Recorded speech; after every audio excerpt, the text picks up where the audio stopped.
இப்போ இன்வெஸ்ட்மென்ட் பண்ணா அடுத்த 45 வருஷம் வரைக்கும் நீங்க இறக்குற வரைக்கும் உங்களுக்கு பிரெடிக்டபிள் கேஷ் ஃப்ளோ வருஷா வருஷம் டான்னு உங்களுக்கு அமௌண்ட் வந்துரும். இந்த பிளானை எடுத்துக்கோங்க அப்படின்னு சொல்லி நிறைய பேர் அப்ரோச் பண்ணுவாங்க.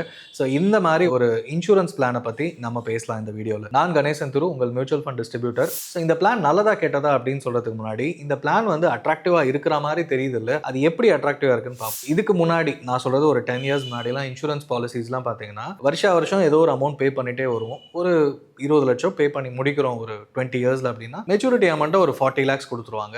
இல்ல 16 இயர்ஸ் பே பண்ணிட்டு 5 இயர்ஸ் வெயிட்டிங் பீரியட் சொல்லிட்டு 21வது வருஷம் உங்களுக்கு வந்து 45 லட்சம் அப்படின்னு உங்களுக்கு இன்ட்ரெஸ்ட் ரேட் கால்குலேட் பண்ணி பார்த்தீங்கன்னா அப்போ இருக்கிற 10 இயர்ஸ் முன்னாடிலாம் ஒரு 9% 10% வரைக்கும் கிடைச்சிட்டு இருந்தது. அதுக்கப்புறம் நிறைய மியூச்சுவல் ஃபண்ட்ஸ் வந்துருச்சு, பிளான்ஸ் மாறுச்சு, எல்லாமே மாறும்போது இவங்களோட பிசினஸ் மாடலும் மாத்திட்டாங்க. ஏன்னா 20 இயர்ஸ் வெயிட் பண்றதுக்கு யாரும் ரெடி இல்லை அப்படின்றதுனால ஃபர்ஸ்ட் இயர்ல இருந்து 10th இயர் போடுங்க இல்ல 12 இயர்ஸ் போடுங்க. இந்த பாலிசி காமனா இருக்கும். நிறைய இன்சூரன்ஸ் கம்பெனிஸ்ல கேள்விப்பட்டிருப்பீங்க. நிறைய உங்களோட friends relatives part time work பண்றேன்னு சொல்லிட்டு இந்த மாதிரி ஒரு ப்ரௌஷரோட கொண்டு வருவாங்க. முதல்ல நீங்க தெரிஞ்சுக்க வேண்டிய விஷயம், இன்சூரன்ஸ் பாலிசி எதுவா இருந்தாலும், யூலிப்பா இருந்தாலும் சரி, ட்ரெடிஷனல் பாலிசிஸா இருந்தாலும் சரி, அவங்க காமிக்கக்கூடிய ரிட்டர்ன்ஸ் பர்சன்டேஜ் 4% 8% மட்டும் தான் காமிக்கணும். அதுக்கு மேல ப்ரொஜெக்டே பண்ண முடியாது. ஏன்னா நான் இதை பார்த்தது வந்து ஒரு கம்பெனி வந்து 15% 18% மியூச்சுவல் ஃபண்ட் மாதிரி மியூச்சுவல் ஃபண்ட்லயே வந்து ரெகுலேஷன்ஸ் படி பெஞ்ச்மார்க், அந்த என்ன benchmark Nifty 500 Nifty 500 benchmark compare பண்ணி தான் காமிக்கணும். நிஃப்டி 50 நிஃப்டி 50யோட கம்பேர் பண்ணி தான் காமிக்கணுமே வழிய தனியா என்னால 15% கொடுக்க முடியும் 18% கொடுக்க முடியும் பிரெடிக்டபிளா காமிக்கவே கூடாது.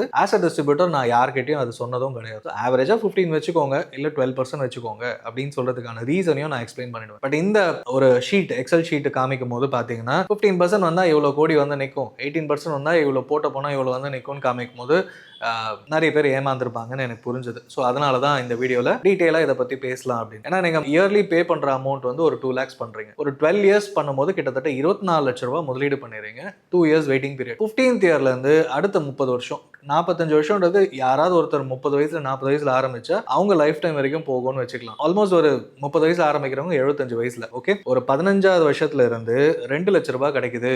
அடுத்த 30 வருஷம்னா 60 லட்ச ரூபாய் வந்து உங்களுக்கு கொடுக்க போறாங்க. அண்ட் ஆன் மெச்சூரிட்டி 45வது வயசுல நீங்க கட்டின பணம் 24 லட்சமும் கிடைக்கும் அப்படின்ற மாதிரி சில பாலிசிஸ்ல சொல்றாங்க. ஸோ ஓவராலா பாத்தீங்கன்னா உங்களுக்கு கிடைக்கக்கூடிய பணம் கிட்டத்தட்ட 84 லட்சம். நீ கட்டுறது 24, ஆனா முடியும் போது 45th இயர்ல உங்களுக்கு வந்து ஆல்மோஸ்ட் 84 lakhsல இருந்து 1 crore கிடைக்கும் அப்படின்னு ஒரு பெருசா சார்ட் போட்டு கொடுப்பாங்க. பார்க்க ரொம்ப அட்ராக்டிவா தெரியுது இல்லையா? ஆனா முதல்ல இது எனக்கு தேவையா அப்படின்னு நம்ம பார்க்கணும். அதனால வருஷத்துக்கு 2 லட்சம் அப்படின்றது கிட்டத்தட்ட க்ளோஸ் டு ஒரு 17-18,000 மாசம் நீங்க கட்டக்கூடிய அமௌண்ட். 12 வருஷம் கட்டுறீங்க அப்படின்னும் போது 15வது வருஷத்துல 2 லட்ச ரூபாய். சரி, 15 வருஷம் கழிச்சு 2 லட்ச ரூபாயோட மதிப்பு என்ன இருக்கும் அப்படின்னு தெரியுமா? ஏன்னா இன்ஃபிளேஷன் வந்து ஒரு 7-8% வச்சுக்கலாம். அந்த 7-8%னா 15 வருஷத்துல கிட்டத்தட்ட டபுள் ஆயிடும். அப்போ 2 லட்ச ரூபாயோட மதிப்பு 1 லட்ச ரூபாய்க்கும் கம்மி ஆயிடும். அந்த வேல்யூ ஆஃப் மணி டிப்ரிஷியேட் ஆகும் ஒரு டைம் பீரியட்னு சொல்லுவோம். அப்படி பார்த்தா 15வது வருஷம் 2 லட்ச ரூபாயோட மதிப்பு லெஸ் தேன் 1 lakh ஆயிடும். 25வது வருஷம் பாத்தீங்கன்னா அது 20,000 ரூபாய் மதிப்பு கூட இருக்காது. அப்போ அடுத்த 20 வருஷம் 30 வருஷத்துக்கு நீங்க பணத்தை கால்குலேட் பண்ணீங்கன்னா கடைசியா கிடைக்க போற 24 லட்சம் வந்து ஒண்ணுமே இல்லை அப்படின்னு தான் அர்த்தம். சோ இந்த பாலிசி எனக்கு தேவையா? நீங்க ஒரு 30 வயசுல போடும்போது வருஷத்துக்கு 2 லட்ச ரூபாய் கட்டி 15வது வருஷம் 2 லட்ச ரூபாய் கிடைக்குது அப்படின்னாலும் அது வந்து உங்க பசங்களுக்கு யூஸ் ஆகுமா அப்படின்றது, கல்யாணத்துக்கு யூஸ் ஆகுமான்றது, ஏன்னா ஒரு பணம் வருதுன்னும் போது அது அந்த பர்பஸ்க்கு சால்வ் ஆனா மட்டும்தான். ஒரு முக்கியமா நம்ம சேர்த்து வைக்கிறது எதுக்கு? ஒன்று பசங்களோட ஹையர் எஜுகேஷனுக்கு பெரிய அமௌண்ட் தேவைப்படும், பசங்களோட மேரேஜ்க்கு ஒரு பெரிய அமௌண்ட் தேவைப்படும், அண்ட் ஃபைனலா என் ரிட்டையர்மெண்ட்டுக்கு ஒரு கார்பஸா வந்தா யூஸ் ஆகும். ஆனா இங்க பாத்தீங்கன்னா நீங்க கட்டுற பணத்தை அவங்க வாங்கி வச்சுக்கிட்டு பிரிச்சு தராங்க. 24 lakhs கட்டினீங்கன்னா 48 lakhs உடனே தந்திருக்கணும் 15வது வருஷமோ 20வது வருஷமோ. அதை வந்து அடுத்த 30 வருஷத்துக்கு பிரிச்சு தராங்கன்னா பணம் அந்த இன்சூரன்ஸ் கம்பெனிக்கு முதல்லயே போயிடுச்சு. உங்களுக்கு இருக்கிற பணத்தை பிரிச்சு தராங்க. ஸோ அதனால லாஸ் வந்து ஆஸ் அ இன்வெஸ்டரா நமக்கு தான் லாஸ். ஸோ இந்த ஆப்ஷன் படி பாத்தீங்கன்னா 15வது வருஷத்துல இருந்து அடுத்த 30 வருஷம் 45 வருஷம் கிடைக்கக்கூடிய பணம் வந்து டிப்ரிஷியேட் ஆகிட்டே போயிட்டு மைனஸ்ல தான் போய் நிற்கும். சரி, இதுக்கு ஆல்டர்னேட்டிவா என்ன பண்ணலாம் அப்படின்னா, மறுபடியும் எதுக்கு மியூச்சுவல் ஃபண்டே சொல்றீங்கன்னு கேட்காதீங்க. ஏன்னா மியூச்சுவல் ஃபண்ட்ல எவ்வளவு ரிட்டர்ன்ஸ் கிடைக்குதுன்னு கம்பேர் பண்ணி பாருங்க. ஏன்னா இது லாங் டர்ம் இன்வெஸ்ட். 12 வருஷம் 2 லட்சம் கட்டுறோம், 24 லட்சம் ஆயிடுது. அப்பவே இதோட மதிப்பு எவ்வளவு இருக்கும் தெரியுமா? அண்ட் இதை லம்சமா 2 லட்சம் கட்ட வேண்டிய அவசியம் இல்லை. ஏன்னா 2 lakhsன்றது எல்லாராலையும் கட்ட முடியாது, ஒரு ப்ரெஷரும் ஏறிடும். ஸோ ஒரு 2 lakhs வந்து டிவைட் பண்ணி அந்த 17-18,000 அப்படின்னு மாசம் உங்களால கட்ட முடிஞ்சது அப்படின்னா 12 வருஷம் முடிவு லீவ்லயே உங்களுக்கு 67 லட்ச ரூபாய் வரைக்கும் உங்க கையில கிடைச்சிரும். அண்ட் அது ஒரு 2 வருஷம் பொறுமையா இருந்துட்டு 15வது வருஷம் பாத்தீங்கன்னா 84 lakhs அப்ரிஷியேட் ஆயிருக்கும். ஃபர்ஸ்ட் 12 இயர்ஸ் 15% ரிட்டர்ன்ஸ், அடுத்த 2 இயர்ஸ் வந்து 12% கம்மியாவே நான் போட்டிருக்கேன். அதுக்கப்புறம் 84 lakhs ஆன பிறகு எஸ்டபிள்யூபி ஆப்ஷன்ல உங்களுக்கு தேவை கேஷ் ஃப்ளோ கரெக்டா, லைஃப் லாங் கேஷ் ஃப்ளோ, இப்படிதான் உங்ககிட்ட வந்து இது பெஸ்ட் பாலிசி, மியூச்சுவல் ஃபண்ட்லயும் மார்க்கெட்ல கிடைக்கவே கிடைக்காது அப்படின்னு சொல்லி தான் உங்ககிட்ட பேசியிருப்பாங்க. அப்படின்னும் போது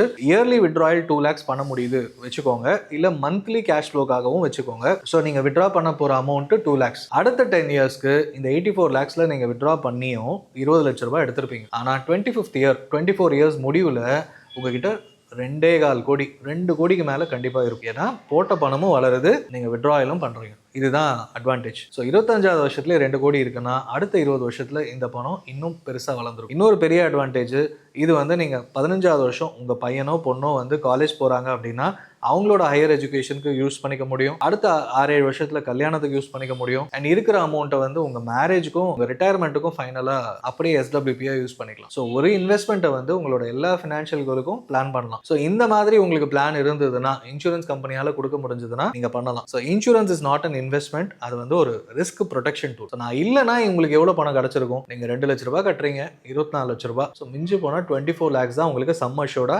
கொடுத்துருப்பாங்க. நடுவில் ஏதாவது ஆச்சு அப்படின்னா உங்களுக்கு அந்த 24 லட்சத்தை கொடுத்துருவாங்க. சில பேர் வெய்வ் ஆஃப் பண்ணி உங்களுக்கு பணம் தராங்க, அதுவும் எவ்வளோ ஒரு சில கம்பெனிஸ். அண்ட் இதை நிறைய பேர் அப்ளை பண்ணும்போது அந்த பாலிசியும் டெர்மினேட் பண்ணிட்டு, ஏன்னா இது இன்சூரன்ஸ் கம்பெனியால் பண்ண முடியும். அவங்களால நிறைய பாலிசிஸ் போகுது, அது வந்து அவங்களுக்கு லாஸ் ஆகிற மாதிரி தெரிஞ்சதுன்னா இமீடியட்டாக டெர்மினேட் பண்ணிட்டு பணத்தை திருப்பி கொடுத்துருவாங்க.